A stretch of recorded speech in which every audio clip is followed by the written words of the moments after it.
Hello, my name's Robin Baird with MMORPG.com, and today I'm here with Maclaine Deimer, the lead composer of Guild Wars 2 music. He's been the lead composer for them since shortly after Guild Wars 2 launched many years ago. And today we're going to be talking about some of his history at Guild Wars 2 and just other random musical interesting facts. So please stay tuned and I hope you enjoy it. One of the first things I wanted to ask you is I've seen like on a lot of interviews with you, you've gone over how you gotten into working on games a lot. So Yeah. I didn't want to rehash that, but one thing I wanted to ask you about is you mentioned previously that you essentially volunteered yourself for composing at ArenaNet when they were looking to bring that position in-house. Yeah. And I was curious if that was like a typical kind of thing for you, like if you've always kind of been the person who's like, oh, I could do that, or if like that was something that you grew to be able to do, and if you could talk about that a little bit. Sure. Yeah, that's a good question. Actually, I don't think I've ever been asked that, but it is something that it's like a piece of advice I do try to give, younger folks or folks that are aspiring to get into whether it's composition or just the game industry in general. You have to kind of know when to bet on yourself. Mm-hmm. And I'm not like some supremely confident dude. I'm certainly have my share of moments of self-doubt and shyness and all this stuff. A lot of stuff I've managed to overcome, but when I was younger, and especially in my 20s, I had a ton of issues with anxiety and crippling self-doubt and all the same stuff that a lot of people go through. But I've never doubted my ability to be able to make music. That's something it's something I kind of figured out at a really early age, that like, oh, I'm good at this, like, which is why I decided to pursue it as a career path, right? It just kind of was a natural fit where it's like, well, this is the thing I'm clearly best at and doesn't feel like work, and I'm happy to just put in hours and hours and hours of time working on. And then it just kind of makes sense in my head. So, making that sort of leap to say, hey, even though I have literally no examples of me doing this type of work, will you kind of let me try it on this big project? It was a risk, but it was one that I just thought, yeah, if you allow me the space and time to prove myself, I guarantee I can do this because this is what I do. I make music. So it was like an interesting kind of culmination of pretty much my entire life leading up to that moment where, I've been in bands and things. And when I was in elementary school and high school and that sort of stuff, I was like, the music thing always sort of came easy, and it's just like, I could feel myself getting better and better at it and understanding concepts more and more. And yeah, so it didn't feel like a stretch, and I knew he wouldn't fire me, my boss at the time. Right. So I wasn't too worried about it. And I hope that people, can have moments like that in their life where they just realize, things are within your reach if you kind of set yourself up for those kinds of scenarios. Yeah, no, I mean, that's a good point, because if you don't ask for things, most of the time you'll never know what opportunities you miss. But it's also a good point that your boss was open to hearing it too. Yeah, and just like, get out of here. Absolutely. And at that point, like if I'd come in day one like that, I would have expected to get smacked down, Right, but at that point, I've been working at the studio for 2 years. I had a really good relationship with my boss. I still do. And all the sort of pieces kind of aligned. And that's the other part, right? Is I try to tell kids, don't be afraid to bet on yourself when the time comes. But you have to put yourself in a position to get lucky and kind of read the room. You know what I mean? So it was a real convergence of a lot of different factors that just kind of worked out in my favor. Oh, that's fantastic. Thank you. Let me see. Oh, another thing that I had seen you mention in some other interviews was that originally when you first started writing for Guild Wars 2, you guys weren't doing live recorded music. Yeah. So I was curious how you were doing the music, like what that process was a little bit. Sure. So, computer software and computer processing power is, very sophisticated. And even this was, gosh, 10 years ago, where it was already still pretty amazing what you could do with software. And I think it's still, it's the way everybody works in games and in movies and TV shows, unless you're John Williams, who's truly the last of a disappearing breed that sits down at a piano with a pencil and paper, and that image that we have in our head of what a composer is. Right. Everybody sits down in front of a computer with a giant screen. Like I've got 2 giant screens in front of me. Some people have 5, which seems crazy to me. But yeah, I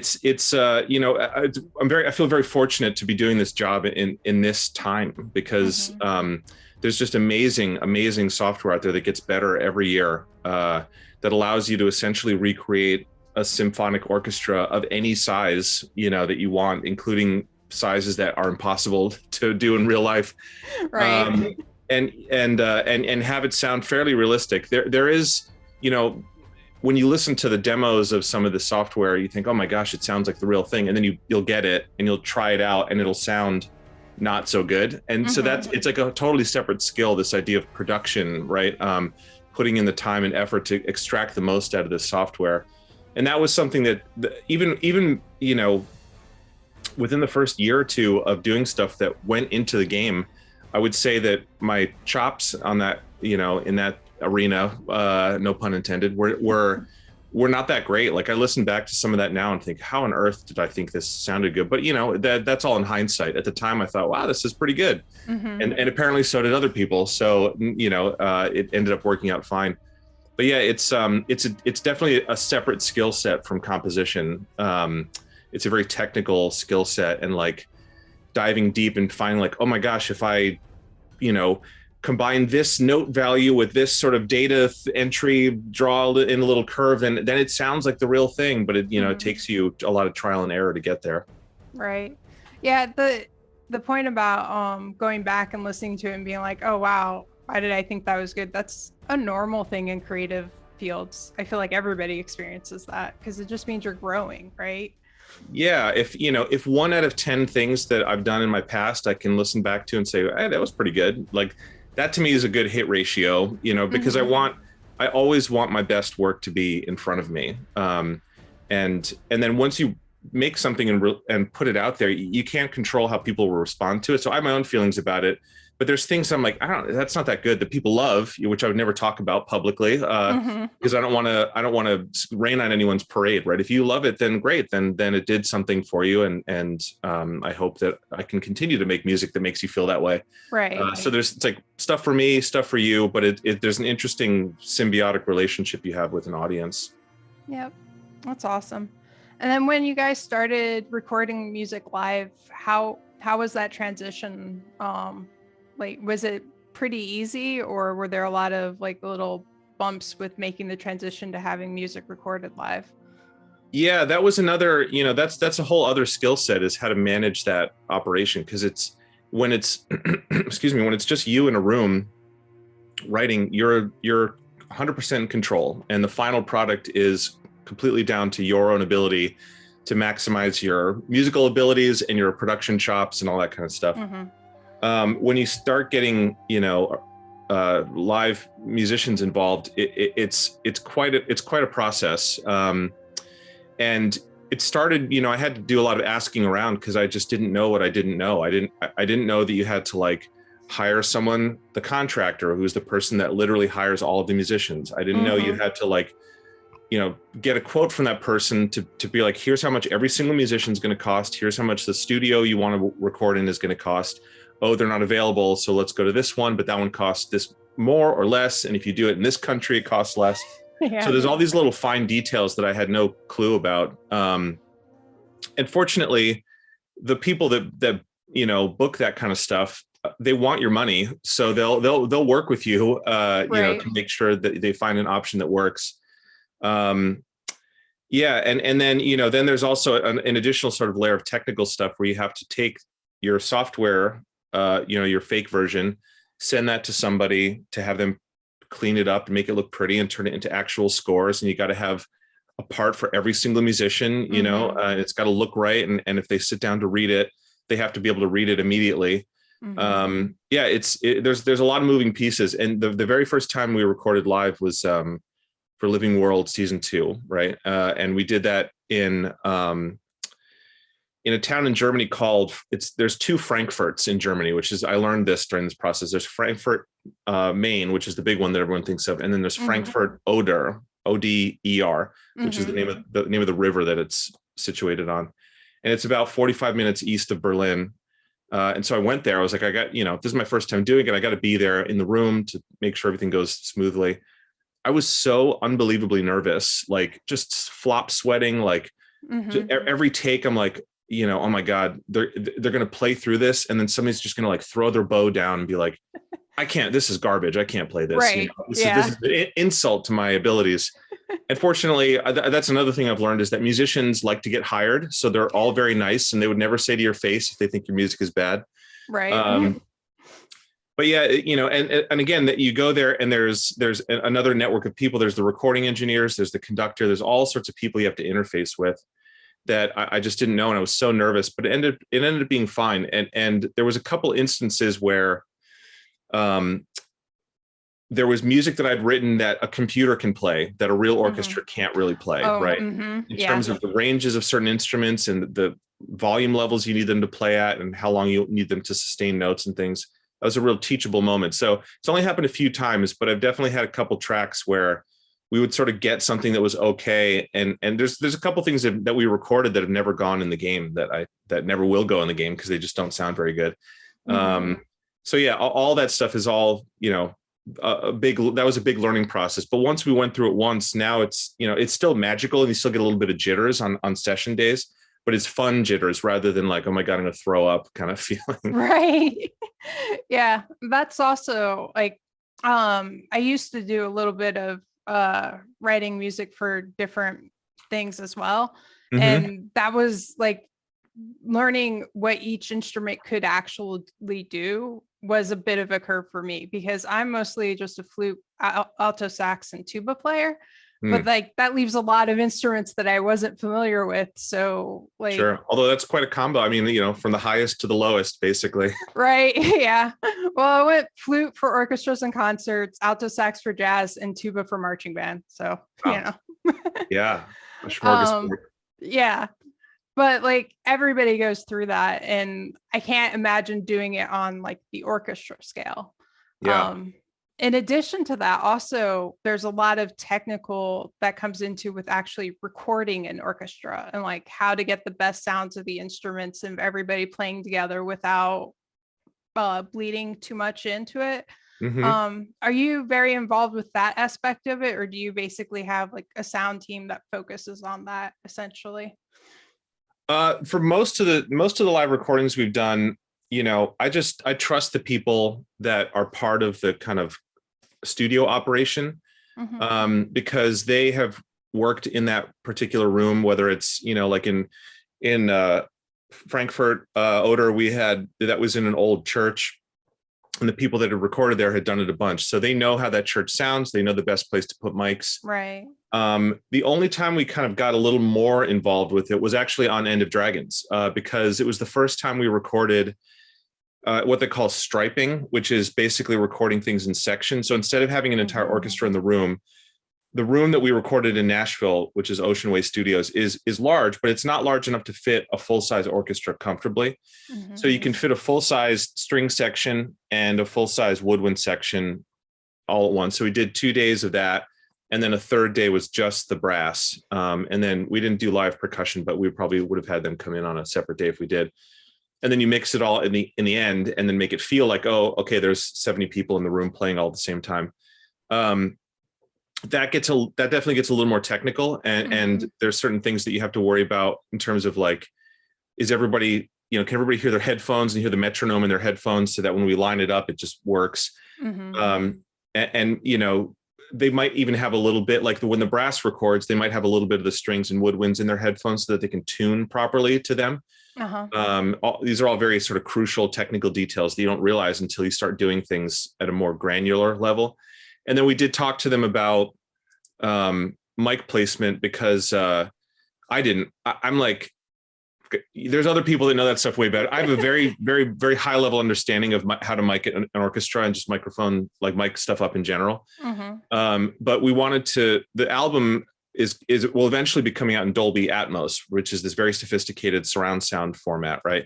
Which means we needed a little bit more, much more specific microphone placement to be able to capture all the details of that room. Especially things like more ambient mics in the ceiling and in the corners and things like that. So I let Drew Cady, who's the audio director and he's a big tech guy, I let him kind of interface with the recording engineer and plan that out. And they did an amazing job. And I can't wait for people to hear it. I hope that it's a very niche format, but it sounds unbelievable. Like when you hear that stuff in full surround, you feel like you're in this amazing dome of music. And I hope that people get a chance to experience that somehow. Yeah, like the soundtrack is available digitally currently in a couple of places. And like I would never have guessed that it wasn't a full orchestra all playing together, playing the music, honestly. And that's what it is. Well, that comes down to the skill of both the mix engineer, of course, to make it sound natural, but also the musicians themselves. They're seasoned professionals at the highest level in Nashville, and they're in that studio every day, and they're used to they have their own sort of skill set that they've developed in addition to their playing their instrument. They know how to play with a set of headphones on and listen to a click and how to play in tune, and they're unbelievable. And it was such a pleasure working with them. So that's all other people's, that's all down to other people. Like right. You have to put your trust in this, massive machine and a huge group of people and say, I hope that this is worth the money. And of course it was. And I also have the benefit of having friends that have recorded soundtracks there, and they say, oh my gosh, you got to go. They're amazing in Nashville. So we'll hopefully be back. Awesome. Was the recording it in sections due to partially like pandemic concerns? Would that play into it all, or was it just solely because you wanted to record it there and that was limitations? No, it wasn't so much pandemic stuff. At the time we were there, this is the story of everything for the last couple of years. There was that brief sort of dip in the summer where things looked like, hey, we're on the way out, and then we had Delta variants and Omicrons and things. So this was just at the start of that. And the very first day we recorded there, they had just reinstituted a mask mandate for people inside. But up until that point, they hadn't been doing it for a couple months. And I was like, fine, if you want me to wear it, I have no problems with that, no qualms. And you can see me wearing it in the behind the scenes video. No, it was really just the logistics of the space, and the way that they work. And then what it allowed us to do with the soundtrack, which you've never been able to do before, is create alternate mixes that stretch the content out. So in total, there's about 2.5 hours of original music, which is the most that's ever shipped at one time with any sort of Guild Wars expansion or Living World or even the core game. But then it's like, once you hear it all, you've heard it all. And that's just the nature of the audio engine and the sort of, it's not very sophisticated compared to some more modern kind of, audio engines. But having everything sort of broken out like that allowed us to create alternate mixes. And we turned that 2.5 hours into about 8.5 hours of music. Wow. So there's usually 2 to 3 variations of pretty much every track. So certain things might not have the brass in there, or they might not have the strings, or they might just be the Korean instruments, that kind of stuff. So that was like a side benefit of having it all broken apart like that. And I think that hopefully that's something we still get the opportunity to do going forward. It costs about the same, but the benefit of it is that you get to kind of stretch this material far, far beyond what you would get normally. Yeah, that's fascinating. Are you guys planning a physical release for the soundtrack as well, or do you know? There is a vinyl release coming out from I Am 8-Bit, who put out Heart of Thorns and Path of Fire. And it's the same. It sort of looks the same. So if you have all 3 of them and you put them together, it's gonna look very pretty and very colorful, nice. very neon. That's it. People ask sometimes for CDs and things, and I have like a ton of CDs. I bought a lot of CDs in the last decade, probably more than most people, and they're all soundtracks because I want to hear it in the highest quality. And I would like to do that, but I think that it's not really up to me. And I think from a business standpoint, I'm not sure that the studio is willing to sort of commit to that. But the vinyl market is so, so hot that the last two sold out, and this one I expect to sell out as well, which is pretty cool. Yeah, they're kind of collector's items too. So I know people who don't even have record players who buy them on vinyl just to have them, Yeah, they're so, I love having the thing in my hand, like just having the thing and say, wow, like a chunk of my life I'm now holding in my hand, right? It's like, It's really cool. And this one, the End of Dragon soundtrack in particular, I'm so proud of. I think I'm biased, right? But I just think it's the best thing we've done so far for the game. It has so many interesting elements to it, and so many amazing additional composers, and it feels special. And so I'm like waiting for the moment to be able to hold that in my hands, and that's something I'll cherish like forever. It's been a very special time in my life and career, and having something sort of a physical reminder of that is cool for me too. Yeah, that's fantastic. Let's see. Oh, I was also wondering, I found an old interview with you from back in like 2015, where you mentioned that you tend to think when you're composing, you tend to think of melody first. Yeah. And I was wondering now, so many years later, if that's still the same basic process for you, or if you have developed other ways of starting on various pieces. Yeah, great question. Yeah, melody will always be the thing that attracts me first, and it's not always the thing that comes first, but I have to at least feel like there's an opportunity for an interesting melody if I'm starting with something like chords, just sort of moving between two chords. But that, my background sort of pre-doing this is being in bands and playing pop music and rock music, and it's just that stuff is all about the melody, because the underlying structure of it in relative terms is not that sophisticated musically. Some people, do very sophisticated pop music, but that's kind of the exception and not the norm, especially nowadays. Yeah. Which again is no slight to people who are successful doing that. And there's other things that attract people to that, right? Like the production of pop tracks and all that kind of, people's voices. People like music for a variety of different reasons. I'm sure I don't have to explain that to you.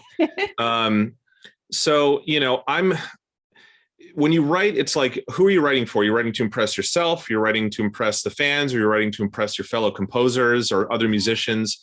And sometimes there's a little bit of all of that in there. You want to say, hey, check out this fun trick that I learned. But yeah, for me, the thing that I always gravitate to is just a great tune. And we've sort of invested so much in this, what they call leitmotif, right? This Germanic idea of attaching a melodic phrase or a little, series of notes to characters or scenarios and things, so that when you hear it, you're reminded of that character. It goes back to Wagner, Richard Wagner. So it's a tried and true sort of technique in film scoring and game scoring, of course, and which is great because I love coming up with little tunes and like little sort of, this little riff is what can be associated with this character or this place. But so having said that, I feel like I just have kind of an endless knack for coming up with good tune, or good is subjective, but tunes, Right. So yeah, sometimes I like, again, to sort of impress myself, I'm like, how can I harmonize this in a different way? So I do try to stretch at least a handful of times per soundtrack. You don't want to just get bored doing the same thing over and over and over again. So sometimes I'll sit down and I think, I wonder if I can incorporate this kind of chord into that. And sometimes that's the seed of an idea, but it's never, there's never a point where I'm like, well, I'm just going to do something that's not melodic, unless it's like, unless it's supposed to be some sort of really dissonant track that's just sort of washed out and kind of noisy. But Guild Wars, fortunately, is the music is pretty for the most part. And so that kind of gives me a lot of opportunities to write fun little pretty melodies. There's not too much ugly music in the game yet. Yeah, like even in End of Dragons, there's one track called, I think it's City Tension, where like it just sets a very strong mood, but there's also a very strong feeling of motion through it. So it's not like you're just sitting on the tension. It just carries forward, which is nice, because sometimes like music with a lot of tension can be uncomfortable to listen to. Yeah, yeah, and you know, it has to serve, like, if you're going to do that, it has to serve some sort of function. So it has to be, you know, I would never do that just kind of willy nilly. If a designer came to me and said, "Hey, we're building this area where we really want X, Y, and Z thing to, you know, you kind of sustain this sort of tension or, you know, dread or, you know, adrenaline or whatever it is," then I would do it. But it's like I'm always at the service of the content and the game and the moments in the game. Even though I have a lot of leeway to kind of do my thing, it always has to start from something in the game specifically, right? Because that's the whole point of the job. Yeah, I was curious. How much leeway do you have with that? Do they basically tell you like, this is the setting, write something, or like, do they give you direction on like what type of music? Like, how does that work? Yeah, it can vary. It can vary, but you know, between who I'm maybe interfacing with on the design team or the narrative team. And sometimes I am kind of left to my own devices. For End of Dragon specifically, we had a couple meetings, you know, with the narrative and design teams to talk about certain encounters, and they would kind of run me through the maps and give me a sense of what the player would be doing. I'd scribble down some notes. Only a handful of times would there be any sort of specific direction, like you know, the most notable instance in End of Dragons is on the final boss encounter with Sue Wan. I thought this was Connor Fallon, who's one of the lead designers, that suggested this. He doesn't remember it, but if you ever hear him talk, his voice is so distinctive that I'm like, it had to be you, man. Like your voice like cuts through meetings, you know. But maybe it was somebody else, I don't know. But somebody made the suggestion that they wanted some kind of vocal element in the music for the final boss fight. And it's the only track in the game that has any vocals in it that aren't just sort of like a synth choir patch kind of thing. And so, you know, that was one instance where from the get-go, I thought, okay, well, that we have to make sure that we incorporate this. And then, of course, you know, Lena did an amazing job writing this beautiful piece of music for that encounter. And then other times, you know, for a lot of the rest of especially the ambient sort of tracks that just kind of fill in the space, they'll send me, you know, we'll have these meetings and I'll take my notes, and then they'll also send me internal design documentation, and that'll run through what they call the golden path, right, which is the sort of core story through the entire game. And I'll just read it and read about the map areas and read about what they're populating it with in terms of NPCs and all that kind of stuff. And then I'll sort of create a little shopping list saying like, I need this, this, and this in this area. And you know, my initial list was like 4 hours of music. It would have been impossible to do on the time scale and the budget that we have. Right. But then, you know, as you start going, you start to realize what's more important and how you can repurpose certain tracks here and there. So yeah, it can be very specific where they say, we definitely want this. And then it can just be up to me to kind of daydream and say, well, I think this would work really well in this area. And that's, you know, the trust that we've built on a decade of doing music for the game, even as new people kind of cycle in and out. I'm very grateful that they trust me enough to know what is Guild Wars and what isn't, you know? Right. Is there any like type of style or genre of music that you haven't been able to work into the game yet that you would like to get the opportunity to put in sometime? Another great question. Well, you know, up until End of Dragons, it probably would have been stuff that was a lot more synth heavy, right? Just because you associate that kind of sound with science fiction games or modern stuff, first person shooters or Call of Duty kind of stuff. And there's just no place for that in Guild Wars until now. And again, you still have to sort of figure out what is the Guild Wars version of this. You can't just kind of go in there and do some kind of like Jason Bourne sounding like action thriller stuff.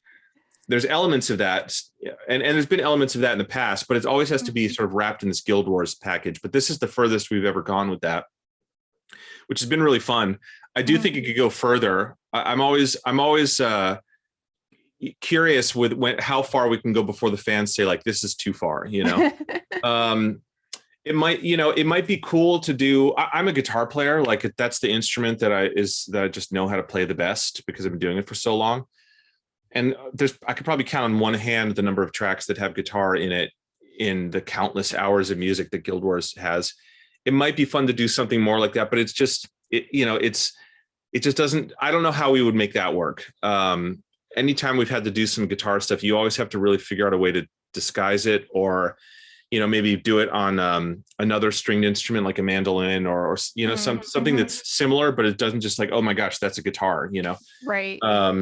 So maybe that's a future challenge for some other expansion when the designers come say, hey, we really want to, go to like Guitar Land interior, and we would love some more guitar focused music, but I don't see that happening.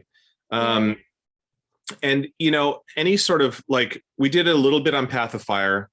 And then, of course, we did it a lot on End of Dragons, incorporating some other, musical tradition into the world of Guild Wars, where Path of Fire was this kind of North African, Moroccan, Arabian kind of aesthetic.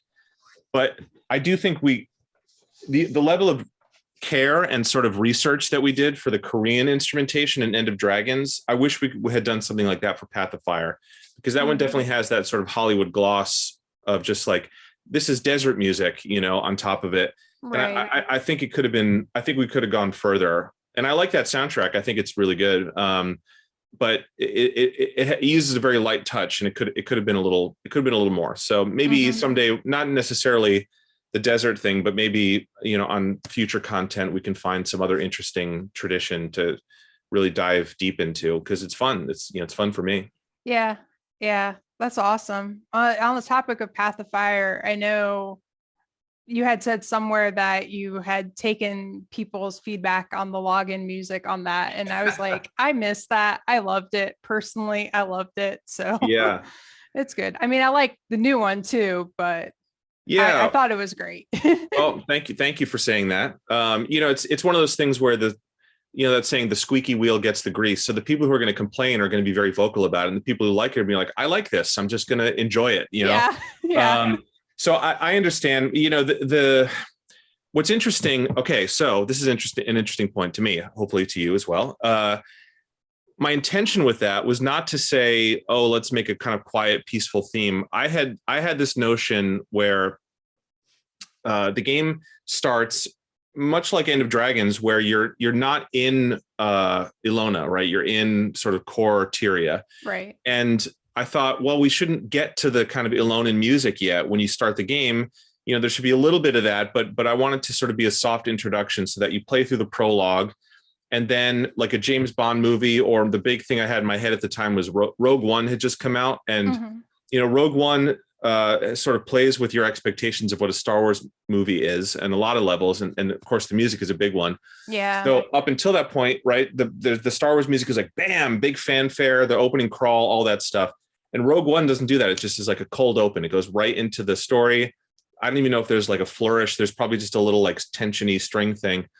And then, you go through that prologue, and about 15 minutes in, all of a sudden you get a title card that says Rogue One, and there's a big swell.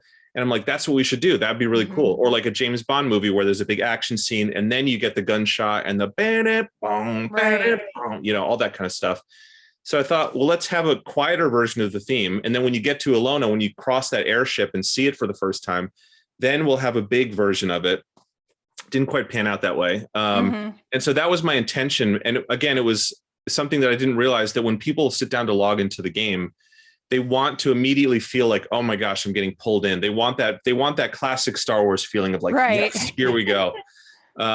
So that's kind of what, that's why the Heart of Thorns theme had to return to that big fanfare. But what's interesting, this is a spoiler, but I'm sure you've gotten to this point at least.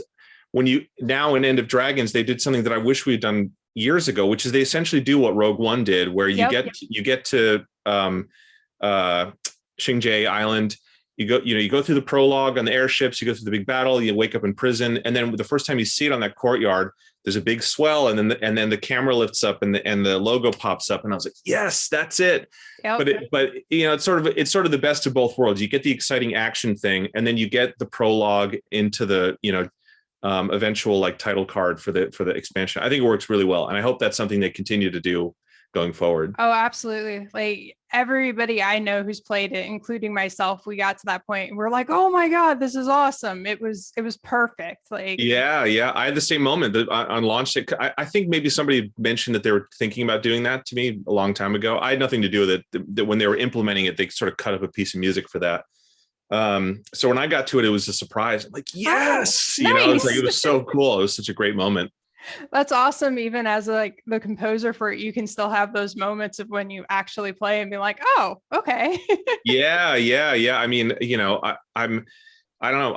It's like I like to preserve a little bit of that element of surprise. And because of the nature of my relationship with the studio now and how I have to work, I don't get to sort of be in the game as often as I was when I was working in the actual building, Right. on staff. So I probably have more moments of surprise now, even after 10 years than I did, when I was first working on it. Oh, that's pretty awesome. Yay. Oh, that was the next thing. On the topic of being staff working freelance, I was curious about how the transition from going from being staff to freelance worked, and just what that transition was like for you.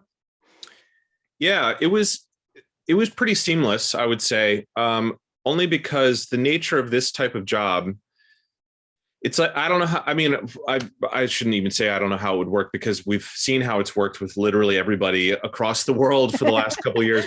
But, the nature of my job, it's very solitary. And really all I need is access to my computer and my gear, and I don't even I have a ton of stuff around me, obviously, but like for Guild Wars specifically, I just kind of need a powerful enough computer to run. And I've even done it on like a laptop and a Microsoft Surface and things that you would think are underpowered. So I don't need a lot to write music. I just need to be left alone. That's kind of the key. And so I again, that was another sort of calculated risk when I left the studio.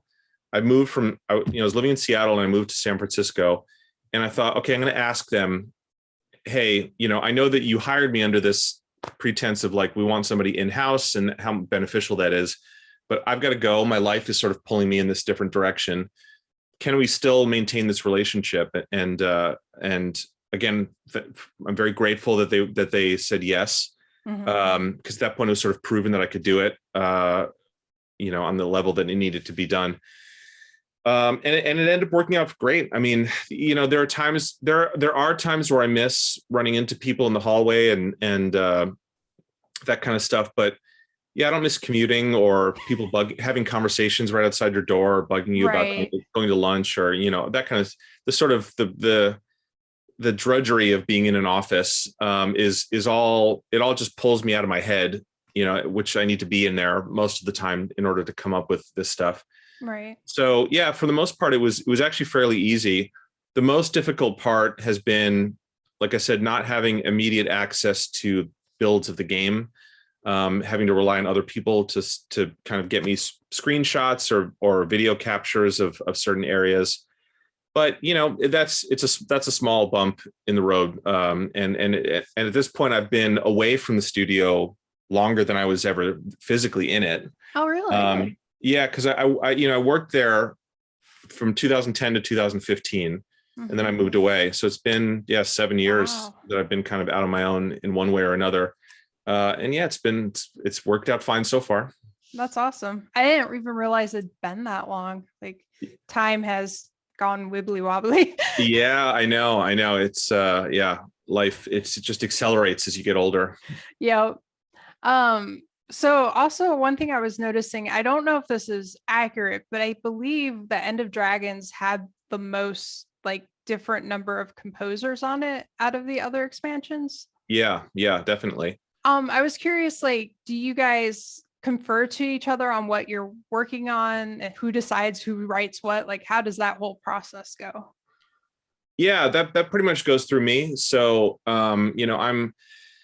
my title is sort of, I'm self-styled as like the lead composer and the music director in a sense, where I'm the one in all the meetings with the team. Sometimes other people will be in meetings, but yeah, I'm the one that's kind of like at the top of the food chain essentially. And the one exception is Brian Atkinson, and I did interface with him a little bit on his combat music tracks that he did, but he has sort of become the cinematics and trailers guy. That's like, I don't mind doing cinematics, but there's a level of like epicness that I'd find exhausting to write. And so over the years, I've sort of shuffled that off to other people. And he has a good relationship with the cinematics team, that they have their own kind of production workflow. So he has a lot of meetings that I'm not really privy to, but at the same time, I'll send him music that I'm working on. If there's some major themes that they want to incorporate based on certain characters, I'll pass him stuff that I'm working on. And then when he was writing the combat music, I was very, very directly involved in that. So it kind of just goes through me. So I'm sort of the decider. I brought in these other people. The suggestion was made. Maybe I came up with it, or somebody else did. I'm not sure. But to get Lena back was, a discussion that we all had, and it was like, it wasn't even a discussion. It was like, hey, if we can get Lena to do something, do we want her to do it? Everybody's like, yes, of course, obviously. And then, for that, when other people contribute to it, I want them to bring their voice to it. I don't want to like imprint. I don't want them to basically be little Maclaine Juniors, So I'll have my say, sort of as a signpost for like what is and what isn't appropriate for this, and what is Guild Warsy and what isn't. But for the most part, I want them to kind of express their voice. So, I'll give them some feedback, but I try to give a lot of leeway. And essentially my role is to just provide them with some maybe themes or thematic material or a mood that I want them to hit, and then give them a sort of yes or no based on how close I think they are to the mark. But that's it. I like to use a light touch, Yeah. Really let people do what they're good at, essentially. Yeah. And I wouldn't ask them to be involved if I didn't know or didn't feel that they would just get Guild Wars intrinsically, right? They would just sort of understand what to do, and then bring your own unique voice to that. And it's worked out every time we've done it. And this type of game, I'm sure I don't have to explain this to you, but people play this for hundreds, if not thousands of hours. So you can never have enough music. Right. If we could have 15 people writing music, I think that would be great. That would be difficult to manage, but we could do it. Yep. That's awesome. And I think it works really well too, because honestly, listening through the soundtrack, there is no piece where I'm like, oh, somebody obviously wrote this, or this sounds like anybody, or what. It all sounds uniform while also being unique in each track. So great. That's good. I was also wondering if, as you're writing, if you have like a particular instrument that's your favorite to write for, that like you really enjoy writing melodies or whatever for. Yeah, I mean, the sort of default ones, obviously violins they do a lot of work, and it just works, right? There's such a beautiful, they're incredibly versatile. Strings in general are incredibly versatile, but like a beautiful melody in the violins no one's going to complain about that. Cello is another great one, obviously. So it's like, violins, cellos, French horns are the ones that do a lot of heavy lifting in a lot of scores. But I really I love woodwinds, and I'm so curious about them because I still feel like they're a great mystery to me. And so I'm like, what if we did this? Or what if we did this? Because they can fill so many functions in terms of like carrying melodic material or providing a sort of background motor, to a piece, or just providing a harmonic support in the background. And they're the strangest section because they're all so different from each other. And yet, if you write for them well, they blend in this really amazing and unique way. So kind of like what you were saying earlier, your question about, do you always start with a melody, or are there other things? There are times where I'm like, all right, I'm going to try to do some stuff in the woodwinds and see what I can get away with. And see what I can learn. Like if I try this, I wonder if that'll work. And then you say it either does or it doesn't. You file that away for future use.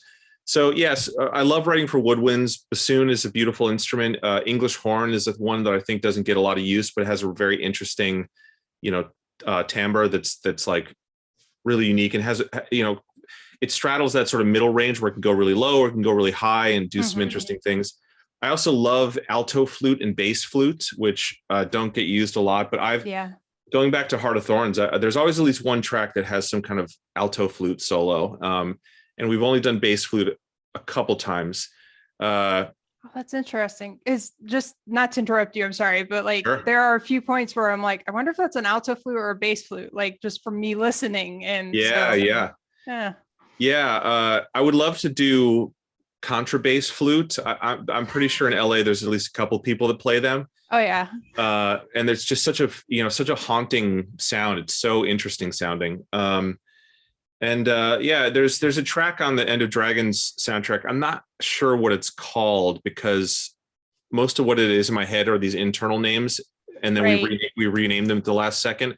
But it's towards the end of the soundtrack, and it starts off with a very dissonant note.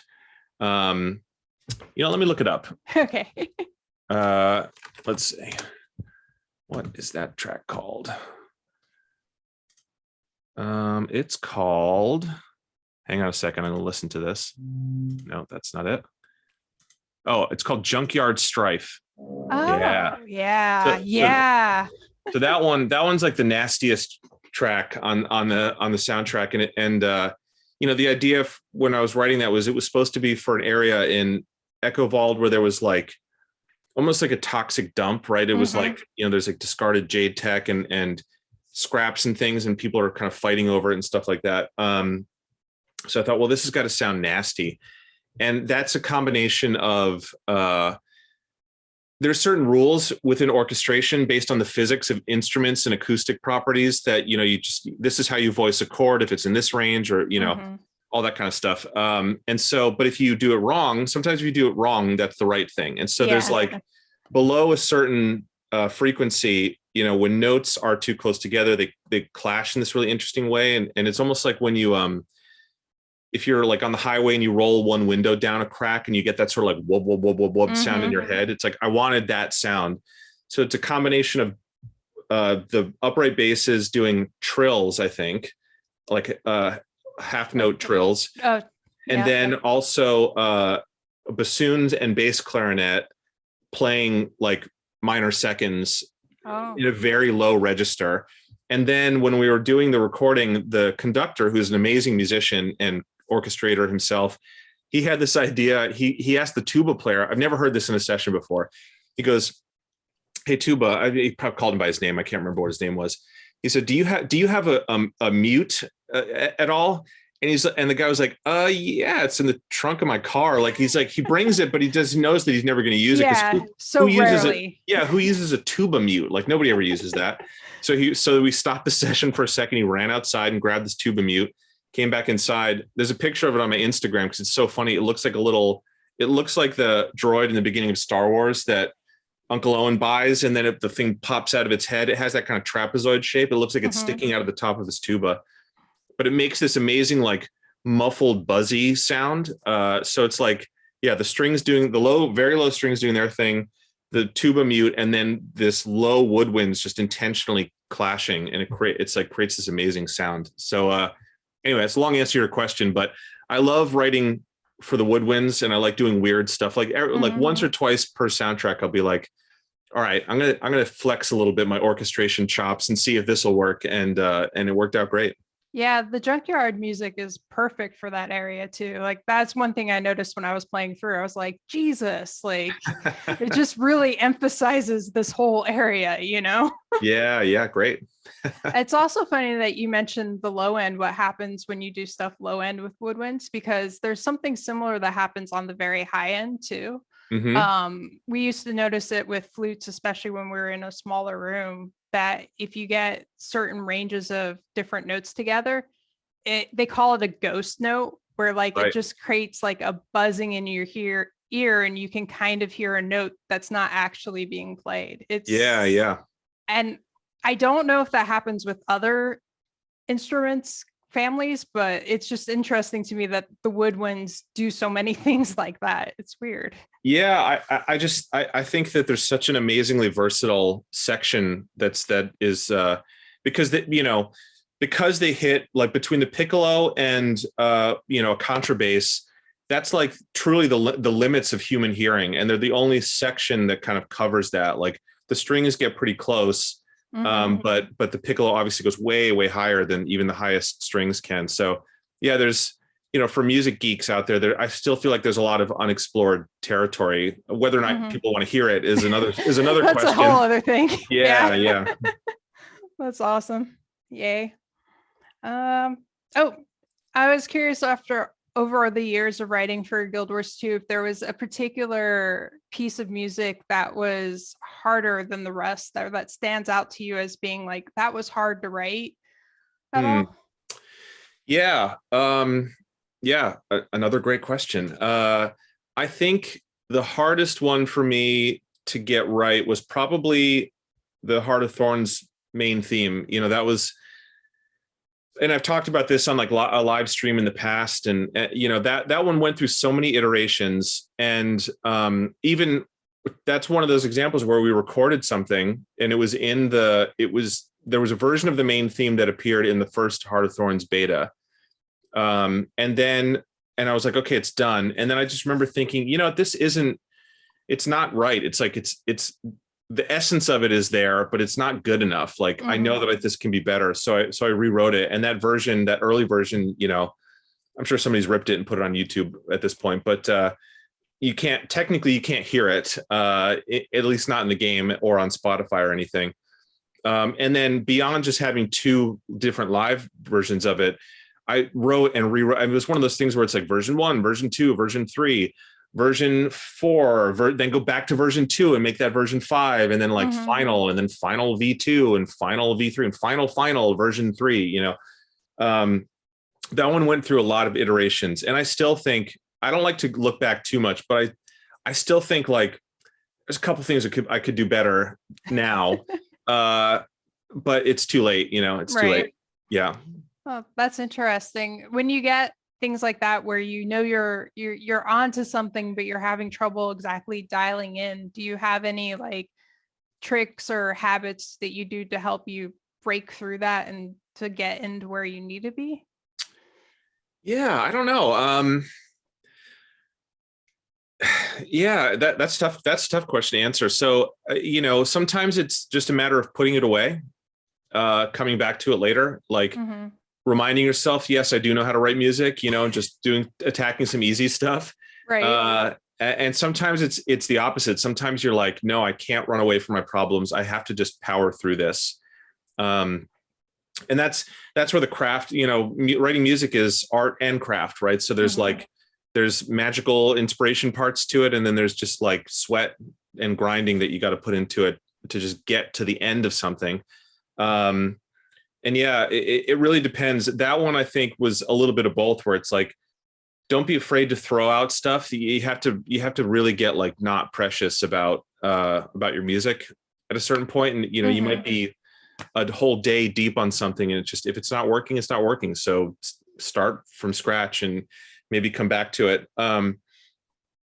Sometimes it's even as simple as like, just get up and go for a walk, look at something different for half an hour or 15 minutes. But yeah, it's generally either like put a bookmark in it and come back to it, or just like really try to, power through it, and just finish it. It's like, even if you get to the end of it and say, well, this isn't good, but at least I finished it. Right. Now I'll go home and I'll come back tomorrow after sleeping on it, and, come at this with fresh ears and just listen to it once or twice and write down, oh, at this point, I should change this, and then attack it like, again, like a grocery list. Be like, sometimes you listen to something over and over and over again, and you get so caught up in the minutia that like these 10 seconds aren't working. Well, it's 10 seconds out of a 3-minute piece. Right. So how, is it that big of a deal that moment's not working, or is it because this other thing that happens before it isn't working, etc.? Yeah. It's looking at it in a lot of different ways, kind of. Yeah. Constantly. And then the hardest part is knowing when to let go, knowing when it's like, you know what, I might not be 100% satisfied with this, but I don't have time. I'm not some like court composer that has 5 years to write my opera masterpiece. Like, I just got to get it done. Right. Pretty good. And maybe in 6 months, I'll listen back to this and say, it wasn't as bad as I thought it was, Oh, awesome. And kind of the inverse, was there anything that was like super easy that you just like chucked it out and you're like, wow, okay. Yeah, gosh, asking the tough questions today. I'm trying to think if there was anything, I mean, this is a funny answer, but all of the Super Adventure Box music was so fun to write and just came like, it would just like, I don't know, it just like came out of me. That's amazing. Yeah. Yeah, I would love, someday we'll see. It's probably, well, I don't want to say anything if it is or isn't going to happen, because I truly don't know, but right. I don't know if we'll ever get back there, but writing that kind of music was so fun. It allows me to do stuff I love, which is like write stuff that's a little silly, and write stuff that is kind of bouncy and catchy and has fun melodies and things like that. Yeah, all of those tracks, it was like they just came so quickly and so easily, which is funny because obviously they're not like anything else in the game. Right. But yeah, those were fun. That's awesome too, because I mean, Super Adventure Box in itself is so much fun and so much different than what else is in the game. But like, I've always felt that the music really sells it, because like you put any other kind of music in there and it's just like, okay, I guess, but like everything just fits perfectly in it. So. Yeah. That was a fun time at the studio. Just like the game was out, we were rolling on, content and allowing fun things like that to happen. And again, fans, kind of rolled with it and were like, whoa, what is this? And now obviously it's become this sort of fan favorite moment that comes back every year. So yeah, that was I have very fond memories of that time at the studio. That's awesome. Yay. Let's see. Oh, so outside of Guild Wars 2, I was wondering if there's a particular IP out there that's been gone for a while that you'd like to see come back, and you would, if you had the opportunity, you'd want to write music for it. Sure. Well, I think it is coming back, and I'm not writing music for it as far as I know, but I love the Mass Effect series. It's just such a cool story and unique and special, and some of my favorite gaming moments happened in that. I still like, people play games for different reasons, and in different genres for different reasons, myself included. But I still, one of my most sort of powerful memories of playing that particular game series is I like to default to making bad guy choices when you get moral options, because I'm not a bad guy in real life. So like, if you're sort of living out a fantasy, I want to just explore that, that side of my personality, I guess. But it's just more fun, because it's like that adrenaline rush of shocking, like, did I really just do that, is kind of what I like about it, instead of being like, yes, you are good, like reassuring myself that I'm good. So I make all the bad guy choices, and I was a bad guy from start to finish in that game. And especially between the second and third one, where you're if you play it on the same platform, your choices really carry over. I made all the choices where I'm like wiping out entire civilizations and stuff. And then it's a spoiler, but the game's 10 years old or whatever. Yeah. But when oh gosh, what is his name? The Krogan, your companion, you know what I'm talking about? I forget his name. I know it too, but now that I'm thinking about it, my brain is like, what? Here, wait, I'm gonna look it up. Krogan Mass Effect. What is his name? Character. Sorry, this is like compelling interview, or watch me Google. What the heck is his name? Well, I can't. Oh, Rex. Yeah. So I really remember that. Between Rex there and Rex in Star Wars, I should remember the two. Yeah. You can edit that bit out. So with Rex, eventually you have to make a decision where you essentially wipe out the Krogans, right? Right. And of course I made those decisions. So in the third one, he confronts you. You're in the Citadel, and you sort of have this like shootout moment where he's like, "Hey, Shepard," and at that point you still have a choice. You can sort of turn back and be like, "I'm sorry," or I didn't make that choice, obviously. I basically was like, "Hey man, go take a hike," essentially. And you kill him, right? You kill him in cold blood. And I remember doing that, and I was like chilled to the bone. it was such a powerful moment where I'm like, whoa, this game like made me feel something. I'm like, wow, I just killed this guy who I've spent 3 games, adventuring with on this massive galaxy spanning quest. And then secretly like betraying him without unbeknownst to him. And then it comes to a head. Now it was such a powerful moment. So anyway, long answer, but I would love to do a Mass Effect thing. I think that would be awesome. Beyond that, it's hard to, it's hard to think of properties that have lain dormant because everything gets sort of strip mined and resurrected. Yeah. Yeah, I don't know. What would be fun? Again, it's obviously there's a new one coming out, but it'd be fun to do like a Street Fighter thing. I love Street Fighter 2. Such incredible memories of that. I'm like the perfect age for when that hit the arcades and all the fighting games of the 90s. Like I was obsessed. And then when Street Fighter 4 came out, I got re-obsessed. And I was never, like competition level good, but I was pretty good. And I can kind of hold my own in an amateur setting. But speaking of like memorable tunes and like fun guitar music, I love that stuff. I can. Right. Like Guile's music and Ryu's music, it's just like, it's so ingrained in my head. It'd be really fun to do something like that. Well, that's awesome. Yeah. It's just funny to think about because like we are roughly the same age. So a lot of those games at the same time, like I have those memories as well. So yeah. It's amazing. Yeah. Sorry, not to interrupt you. So much of my gaming childhood was just strictly on the Game Boy because my parents refused to let me have any sort of console that could attach to the television. They're like, at least with the Game Boy, you can go outside. That was what they're really concerned about. And so obviously there's sort of the classic, like Mario and Zelda, the Game Boy versions of those games, original Game Boy, are some of my favorites in the, just in of those sort of classic genres. But I also love stuff like, okay, here's a fun one. Adventure Island. I loved Adventure Island so much. Like I beat and rebeat and rebeat that game so many times. And it has really fun music and it's a fun setting, this sort of silly caveman kind of setting. So that would be, so that's my actual answer, which is a dormant property that I would love to revisit. Adventure Island. If awesome. whoever owns the rights to that, call me. Fantastic. We'll put it out there. Yeah. That's amazing. No, I'm a little jealous because I had the inverse. We had a regular NES. And then when the Game Boy came, well, first of all, when the SNES came out, my parents were like, we've already bought you a console. You don't need another one. Sure. And then the Game Boy, it's 16-bit. It has Mode 7 graphics. I need Mode 7. Yeah. And then when the Game Boy came out, my mom was like, then you can play games anywhere? No. Oh, that's funny. That's funny.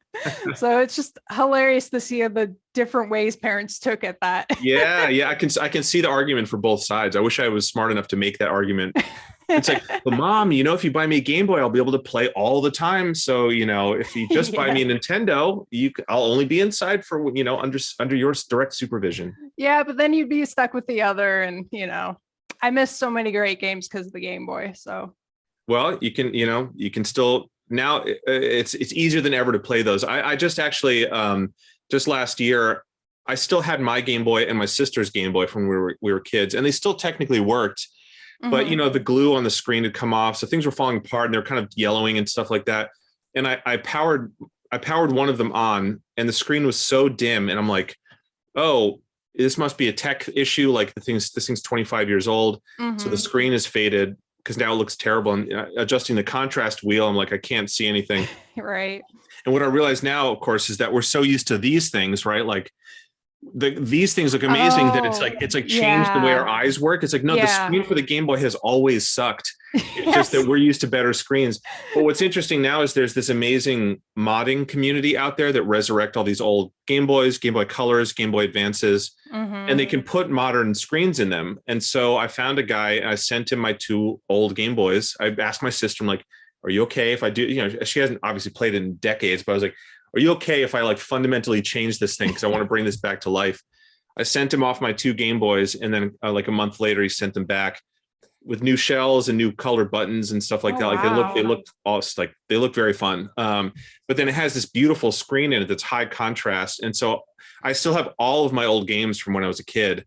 and I'm just like, I'm just obsessed. Anytime I'm like going on a trip or, you know, have 15 minutes to kill before I go to sleep at night, it's like, I just play it. I'm like, it's amazing how the muscle memory comes back. I'm like, I've played this game so many times. I still know exactly when to jump and when to go left and dodge this thing. And it's just like, it's all still there in my brain. Yeah. It's like, how is that still in there? I know, it's amazing. I can barely remember my, like, you know, phone number, social security number. Oh my God. Yeah, totally. I have this conversation all the time. I used to know so many phone numbers, and now I don't know anybody's phone number for anything. Yeah. Because It's why would you? crazy. Yeah, exactly. The little magic box knows them all for us. Right. So along the lines of muscle memory, I know you had mentioned before that you kind of wish you had gone back to trumpet. I would wonder if you've ever gone back at all and doodled around on the trumpet again. Yeah, a little bit. It's around here somewhere. Cool. I think I have a big shelf full of stuff back there. I have in the past, only a couple times. And I still remember, I remember how to play the, you know, high school level trumpet. That's as far as I ever took it. But I definitely don't have the chops anymore. And my, you know, embouchure gets very tired very quickly. Yes. And I remember, this was a while ago, but back when I was still kind of playing in bands and stuff and recording, I was playing in a band, and they said, somehow they found out that I played the trumpet. They're like, oh, we should get you to play trumpet on one of these tracks. And so we rented a trumpet for the day because mine was kind of in bad shape. I've since paid someone to fix it back up. But we rented one, and I was playing in the studio, and I'm like, I know these are the notes. Why does this sound so bad? And what I realized was that my chops were so bad that I was playing like a half step flat. And I was playing the right fingerings, but just not in tune. And all of a sudden, when I realized that, I was like, man, my music teacher from back then would be so ashamed of me that I'd let this slide so far. I'd like to revisit it, but yeah, it's the kind of thing where you have to practice a lot to keep it up. And so I'm a little bit more interested in progressing forward. You know, I think there'll be a time when I probably have the time to at least maintain a baseline for it. But I've been trying to learn how to play violin lately, the last couple of years, to have a better understanding of how strings, you know, how to write better for strings, basically. Right. So that's kind of been my focus. But yeah, I still have it, and I'll always have it. I mean, it's such a fundamental part of my musical journey that I have to at least keep my childhood trumpet as like a little talisman, you know. That's awesome. Oh, I had another thought and I just lost it. It just went away. It'll come back Eventually. But yeah, I'm kind of jealous that you still have your childhood trumpet, because so like I went to college for flute, and like as I got older, I got, you know, better flutes, but I kind of wish I still had my first flute, you know, just as a memory. Yeah. You know, it's funny. My sister played the flute when she was growing up, and I think she enjoyed it, and she was pretty good at it, but music was not really enough of a passion for her. And at some point she sold it. But a couple of years ago, I asked her, like, hey, do you still have that flute? Because I was like, maybe I want to try learning how to play the flute too. And I still do. I probably, you know, someday I'll maybe buy a cheap one.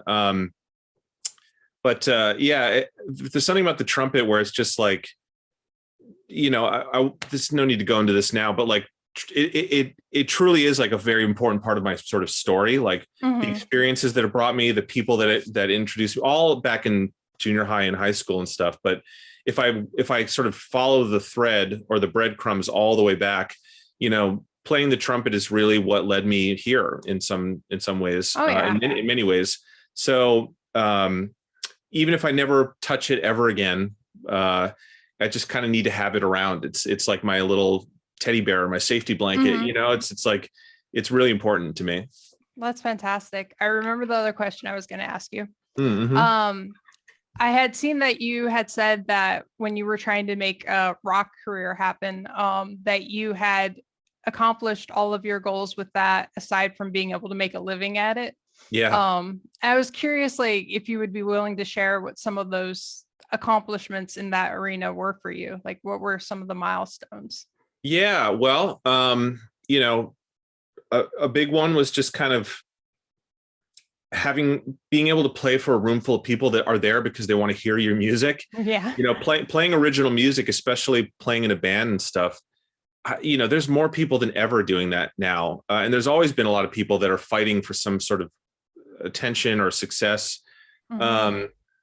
So to be able to go to a city on the other side of the country and fill up, or even if it was just 100 people or 50 people, that are there because they really like your music and they're singing along. That was a very gratifying feeling, and not necessarily just from like an ego stroking thing, but it's like, oh, you've created something that makes people happy. Mm-hmm. You bring them joy, and they want to experience joy in a room with you, because of what you do.